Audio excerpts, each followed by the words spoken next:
할렐루야. 아멘. 가장 큰 축복은 무엇일까? 이 거룩한 주일 하나님의 성전에서 사랑하는 사람들과 함께 예배드리는 것, 이것이 가장 큰 축복임을 알게 됩니다. 이 시간 옆에 있는 귀한 분들 바라보시면서 인사하실 첫 번째 인사 말은 만나서 정말 반갑습니다. 인사해 보겠습니다. 만나서 정말 반갑습니다. 우리 한 번 더 인사하실 때 주 안에서 건강하세요 인사하겠습니다. 주 안에서 건강하십시오. 네.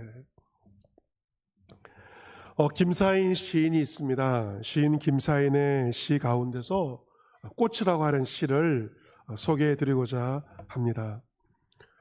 모진 비바람에 마침내 꽃이 누웠다. 밤내 신열에 떠 있다가 나도 부석한 얼굴로 일어나 들창을 미느니 살아야지. 일어나가라 꽃아, 새끼들 밥 해 먹여 학교 보내야지 하는 시입니다. 어제도 지난주 바람이 많이 불지 않았습니까? 모진 바람에 쓰러진 많은 봄꽃들이 있을 것입니다. 이 김사인 시인의 꽃처럼, 바람에 쓰러진 꽃처럼 밤새도록 아파도 엄마는 부석한 얼굴로 아침에 일어납니다. 왜냐하면 새끼들 밥을 해 먹여야 하기 때문입니다. 아빠 역시 몸이 고단하고 쑤셔도 새끼들 먹여 살리려면 아플 수 없는 것이 아빠의 모습이고 그리고 엄마의 모습입니다. 아무리 아파하고 힘이 들어도 자식들을 밥을 해 먹여야 하고 공부를 시켜야 합니다. 시인은 바람에 쓰러진 꽃도 마음과 몸이 아파 쓰러진 우리에게도 말합니다. 살아야지. 일어나거라. 이제 살아나야 한다. 일어나거라 라고 시인은 시를 통해서 노래합니다. 우리 마가복음 5장 본문을 통하여서 병으로 쓰러진 12살 여자아이를 만나게 됩니다. 아이는 생명이 참으로 위중한 그러한 상황이었습니다. 아이 이름은 기록되어 있지 않고 아이의 아버지 이름이 나오고 있는데 아버지 이름은 야이로였고 야이로의 직업은 회당장, 지금으로 말한다면 교회 당회장, 담임 목사라고도 말할 수 있겠습니다.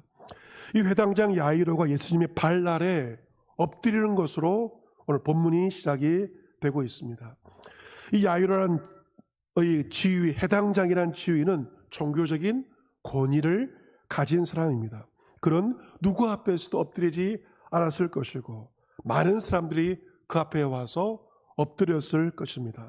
하지만 이 회당장 야이로가 예수님의 발 아래 가서 엎드리게 됩니다. 이유가 무엇입니까? 그것은 자신의 문제가 아니고 바로 딸의 문제 때문에 그렇습니다. 그런 예수님께 엎드려 간곡히 구합니다. 예수님, 내 어린 딸이 죽게 되었습니다. 제발 오셔서 그 위에 손을 얹으사 그로 구원을 받아 살게 하소서. 예수님, 죽어가는 내 딸을 제발 살려달라고 이 회당장 야이로가 예수님의 발 아래 엎드려서 간구를 합니다. 이것은 죽어가는 자식을 앞둔 세상 모든 부모의 동일한 심정이며 마음일 것입니다. 예수님은 그의 요청을 듣고 그와 함께 그의 집으로 그의 집으로 방문을 하시게 됩니다. 그런데 예수님께서 야이로의 집으로 가던 중에 한 명의 여인이 등장을 하게 됩니다. 그 여인은 12년 동안 혈루증으로 앓아서 고통받던 여인입니다. 그녀는 12년 오랜 시간 동안 너무도 힘들고 고통스러워서 용화 다른 의사들을 찾아다녔습니다. 하지만 많은 의사에게 많은 괴로움을 받았고 치료 과정에 가진 모든 재산을 허비하였지만 아무 효험도 없었고 고통은 더 심해져 가고 있었습니다. 하지만 그녀는 모든 병을 고치신다는 예수님의 소문을 들었습니다. 그 소문은 그녀에게 빛이었고 희망이었고 복음이었습니다. 그녀는 마지막 희망을 가지고 야이로의 집으로 가던 예수님을 찾아와서 예수님의 앞을 보지도 못하고 뒤로 와서 예수님 옷자락에 손을 대게 됩니다. 그 이유는 내가 그의 옷에만 손을 대어도 구원을 받으리라 믿었기 때문입니다. 그녀가 예수님의 옷자락을 만지자마자 그녀의 혈루 근원이 곧 마르게 되었습니다. 그녀는 자신의 병이 즉시 나은 줄을 직감하게 되었습니다. 그만 안 것이 아니 예수님도 직감하였습니다. 예수님은 치유의 능력이 자신에게서 나간 줄을 직감하시고 무리 가운데서 돌이키면서 말씀하십니다. 누가 나의 옷에 손을 대었느냐. 그녀는 예수 앞에 엎드려서 모든 사실을 실토를 하게 됩니다. 예수님은 그에게 말씀하시죠. 딸아, 너희 믿음이 너를 구원하였으니 평안히 가라. 내 병에서 놓여 건강할지어다. 그녀를 향해서 말씀하십니다. 예수 그리스도를 향한 그녀의 믿음을 통하여서 그녀는 그녀를 괴롭혔던 지긋지긋한 이 혈루병에서 치유의 역사를 경험하게 되었고, 그리고 그 병에서 놓여 건강을 회복하게 되었습니다. 이쯤 예수님께서 그녀에게 이런 말씀을 하고 계실 때 회당장의 집에서 사람들이 찾아와서 회당장에게 말합니다. 어떤 소식입니까? 그것은 기쁜 소식이 아니라 너무도 슬픈 소식입니다. 회당장님, 당신의 딸이 그만 죽었습니다. 어찌하여 선생을 더 괴롭게 하고 있습니까? 여러분, 이 웬일입니까? 12년 동안 혈루병으로 고통받던 여인에게는 놀라운 치유의 역사가 일어났지만 동일한 시간에 12살 된 한 여자아이는 죽고 말았습니다. 사람들의 이 정가를 듣고 회당장의 마음은 무너졌을 것입니다. 예수님께서 이 사람들의 말을 곁에서 들으셨다라고 본문 36절에 기록되어 있습니다. 예수님도 듣기는 들었지만 어떻게 들었는가? 곁에서 들었습니다. 곁에서 들었다의 원문의 뜻은 흘려 들었다는 것입니다. 귀담아 듣지 않았다는 것입니다. 왜냐하면 그 사람들의 말은 귀담아 들을 필요가 없는 말이기 때문에 예수님은 사람들의 말을 곁에서 들었고 귀담아 듣지 않으시는 것입니다. 예수님은 사람들의 말을 듣고 마음이 무너져 버린 회당장에게 대신 이렇게 말씀하십니다. 그것은 바로 두려워하지 말고 믿기만 하라 말씀하십니다. 같이 해볼까요? 두려워하지 말고 믿기만 하라. 할렐루야. 아멘.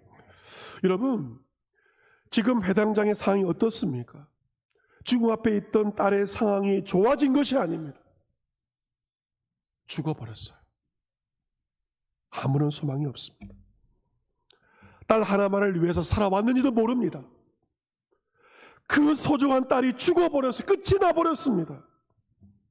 하지만 주님은 야이로에게 말씀하십니다. 두려워하지 말고 믿기만 하라. 예수님은 베드로와 야고보와 요한 세 명의 제자 외에 아무도 따라옴을 허락하지 않고 다 보내버리십니다. 사람들을 차단하십니다. 왜 그렇습니까? 믿음이 없는 자들의 말은 믿음의 역사에 도움이 되지 않기 때문에 모든 사람들을 다 돌려보내버립니다. 예수님은 회당장의 집에 도착을 하시면 어떤 일이 그 집에 벌어졌습니까? 성경을 보면 어떤 사람들은 야이로의 집에서 떠들고 있었습니다. 어떤 사람들은 울며 심히 통곡 중에 있습니다. 12살 소녀의 그 어린 소녀의 죽음이었기에 사람들은 어떤 사람은 떠들고 어떤 사람은 통곡하고 있었던 것입니다. 하지만 예수님은 그들에게 이렇게 말씀하십니다. 어찌하여 떠들며 우느냐? 이 아이가 죽은 것이 아니라 이 아이는 자고 있다 라고 말씀을 하십니다. 예수님 말을 들은 그 집에 있던 사람들 예수님을 비웃습니다. 당신 미쳤어? 당신은 피도 눈물도 없는 자가 아닙니까?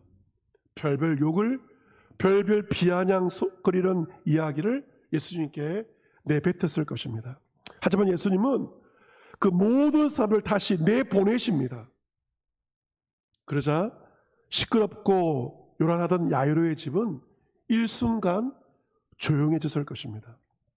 예수님은 아이의 부모와 자기와 함께하던 3명의 제자들을 데리고 아이가 죽어있는 그곳에, 그 현장으로 방으로 들어가십니다. 이처럼 예수님은 믿음의 놀라운 기적을 행하시기 전에 하시는 것이 있습니다. 무엇을 하십니까? 준비를 하십니다. 믿음의 역사에 방해가 되는 그 모든 것들을 다 치워버리시고 다 정리해버리십니다. 왜 그렇습니까? 그것이 믿음의 역사에 방해가 되기 때문에 모든 사람들과 모든 방해거리들을 주님은 다 치워버리십니다. 여기 중요한 영적 교훈이 있습니다. 주님으로부터 믿음의 역사를 경험하기 위해서는 우리에게도 차단이 필요합니다. 사람의 생각들, 시끄러운 것들, 떠들어대는 것을 차단해 버려야만 그 후에 믿음의 역사가 일어나게 되는 것입니다. 가정도 마찬가지고, 교회도 마찬가지고, 나라도 마찬가지입니다. 고요한 침묵 가운데 예수님은 그 아이의 손을 잡고 말씀하십니다. 어떤 말씀이죠? 오늘 설교의 제목입니다. 달리다 굼 말씀하십니다. 같이 해보겠습니다. 달리다 굼. 이 달리다 굼은 생소하게 들려질 것이지만 주문이 아닙니다. 이 아람어인데요, 이 아람어는 예수님 시대 예수님께서 쓰시던 이스라엘의 일상 언어가 바로 아람어입니다. 신약 성경은 헬라어로 기록되어 있습니다. 그런데 이 신약 성경이 헬라어로 기록되어 있지만 몇몇 아람어가 보존되어 있는데 이 달리다 굼 역시 그 가운데 하나인 아람어입니다. 일상의 언어가 바로 주문이 아니라 예수님 시대 당시의 일상의 언어입니다. 이 달리다가 손이란 뜻이고 굼은 일어나라입니다. 그래서 달리다 굼을 번역하면 소녀야 일어나라. 내가 내게 말하노니 소녀야 일어나라 라고 선포하십니다. 본문에 일어나라 이 단어는 예수 그리스도의 죽음에서의 부활을 가리킬 때도 일어나라 이 원문의 단어가 동일하게 쓰여졌습니다. 우리가 부활절로 두 번째 주일 예배를 드리고 있습니다. 여러분, 부활은 어떤 의미입니까? 부활은 무엇이겠습니까? 누군가 여러분에게 부활을 물어볼 때 여러분은 부활을 무엇이라고 답을 하시겠습니까? 성경적으로 부활은 무엇입니까? 일어나는 것. 이것이 부활입니다. 어디에서요? 죽음에서 일어나는 것. 질병에서 일어나는 것. 잠에서 깨는 것. 쓰러진 그 자리에서 일어나는 것. 죽음보다 무서운 절망의 자리를 털어버리고 일어나는 것. 이것이 바로 성경적인 부활입니다. 예수님께서 죽은 아이의 손을 잡고 일어나라 말씀하시자 죽었던 소녀가 곧 일어나서 걷게 됩니다. 할렐루야. 아멘. 일어나라 주님이 말씀하시자 죽은 아이가 일어나는, 걷는 놀라운 기적이 일어나게 됩니다. 함께 지켜보았던 아이의 부모들, 제자들은 소름이 돋았을 것이고 그리고 환호성을 질렀을 것입니다. 예수님은 일어난 소녀에게 먹을 것을 주라고 이렇게 세심하게 그 아이를 돌보십니다.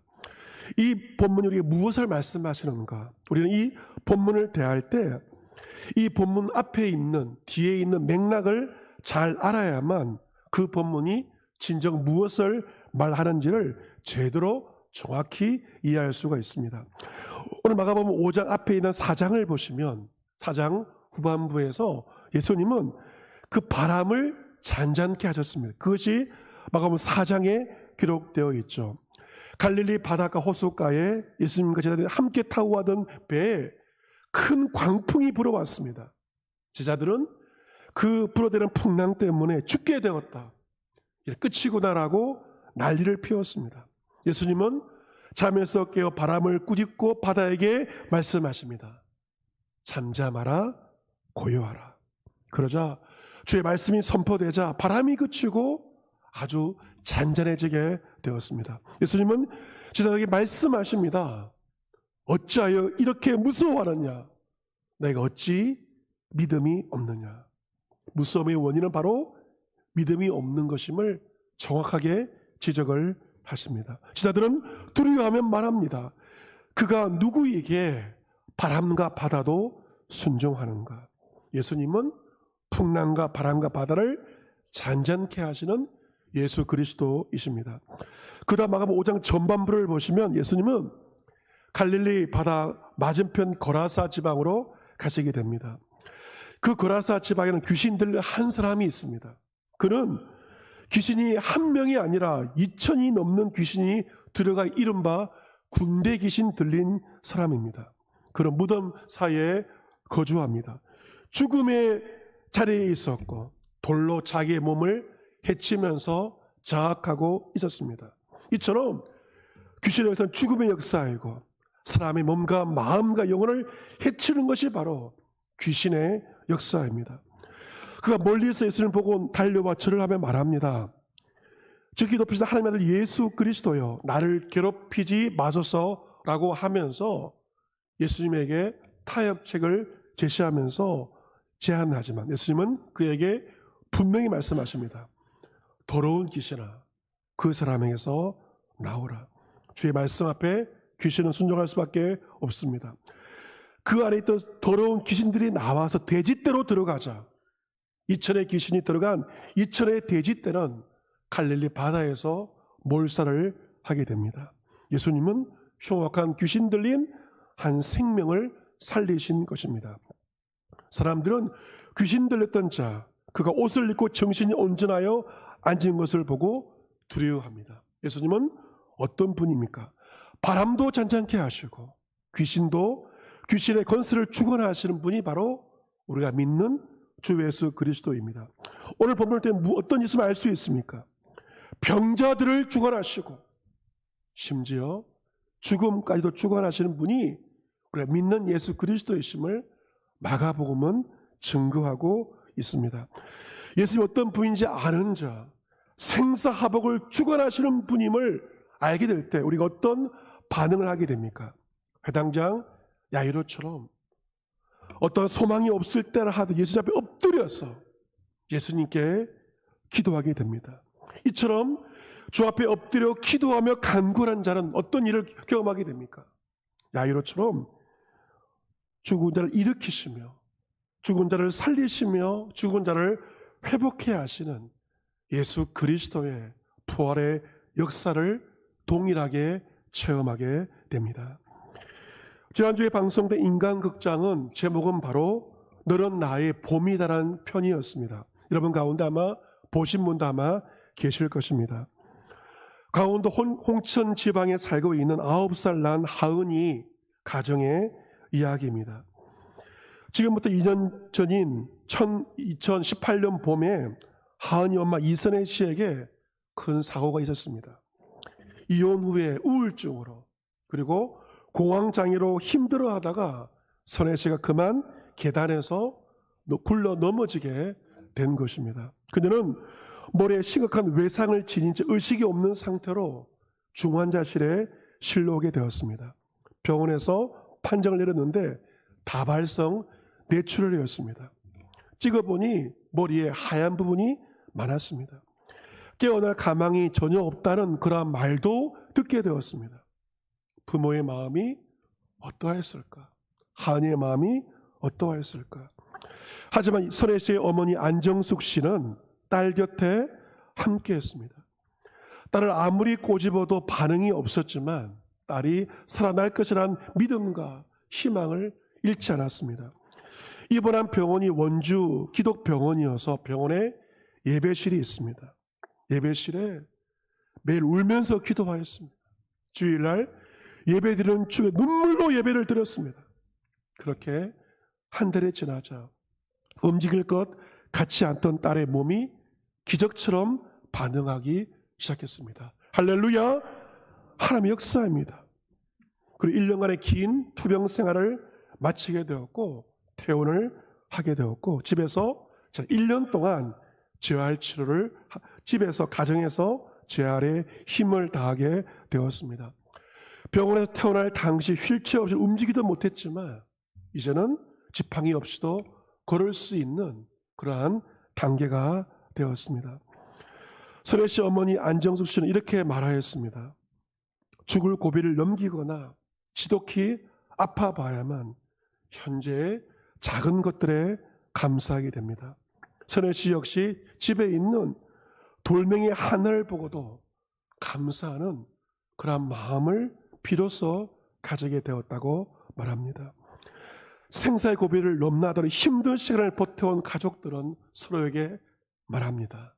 너는 나의 봄이다 라고 말하게 되었습니다.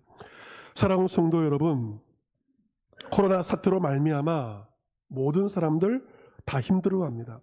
지금까지 몇 달은 이렇게 버텼지만 이 사태가 장기화되면 버티기 어렵다는 그런 말들도 하곤 합니다. 물론 우리가 처한 상황이 더 좋아지기를 우리 모두가 바라고 있습니다. 하지만 우리의 상황이 지금보다 더 나빠질 수도 있습니다. 우리는 최선을 기대하지만 최악을 대비할 수 있어야 합니다. 올해 상반기 하반기 사이 어떻게 될지, 내년도 상황이 어떻게 될지 지금 그 어떤 누구도 말하지 못합니다. 금융기관에서 말하는 어떤 분은 6개월 동안 금융시장을 닫았으면 좋겠다고 이렇게 말합니다. 왜냐하면 전문가도 할 수 있는 일이 아무것도 없기 때문에 차라리 문을 닫자는 그런 말도 하게 됩니다. 하지만 우리가 그 상을 가늠할 수 없는 이 현실 가운데 있지만 우리와 여전히 함께 하시고 우리에게 말씀하시는 주 예수 그리스도의 음성을 이 시간 듣게 되기를 바랍니다. 어떤 음성입니까? 두려워하지 말고 믿기만 하라. 일어나라. 주의 음성을 듣는 이 시간, 오직 주의 말씀, 주의 음성을 믿고 들을 수 있게 되기를 바랍니다. 여러분의 심령이 어떠합니까? 그 12살 아이처럼 쓰러져 있습니까? 병들어 있습니까? 우리 몸과 마음이 다 병들어 있지는 않습니까? 다 환자이지는 않습니까? 아니면 아예 죽어 있지는 않습니까?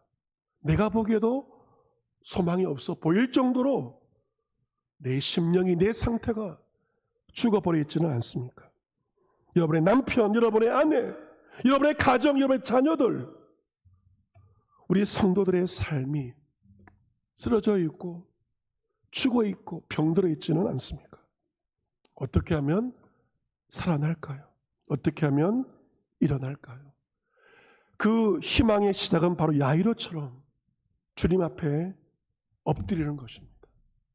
인간의 생사복을 주관하시는 주 앞에 엎드리며 나의 모든 것을 내려놓고 그분 앞에 엎드리며 간구함으로 주님의 역사가 시작됩니다. 여러분의 마음을 요동치게 만드는 사람들의 말을 듣지 마세요. 그 떠들어대는 말들이 여러분을 일으켜 세우지 않습니다. 오직 주님만이, 주의 말씀만이, 그를 향한 믿음만이 여러분을 일으켜 세울 것입니다. 이 시간 주의 음성을 다시 한번 경청하십시오. 달리다금 내가 내게 말하노니 소녀야 일어나라. 부활의 능력으로 일어나시기를 축복합니다. 쓰러져 있다가 일어나야만 새끼들 밥도 먹일 수 있습니다. 자식들 공부를 시킬 수가 있고 시집 장가도 보낼 수 있고 언젠가 손주도 볼 수 있지 않겠습니까? 무엇보다도 우리에게 주신 거룩한 사명, 생명보다 귀한 주의 사명 다 있는데 부활의 능력으로 일어나서 주신 모든 사명을 넉넉히 감당하는 저와 여러분 모두가 될 수 있기를 부활의 생명 대신 주 예수 그리스도의 이름으로 축복합니다. 아멘.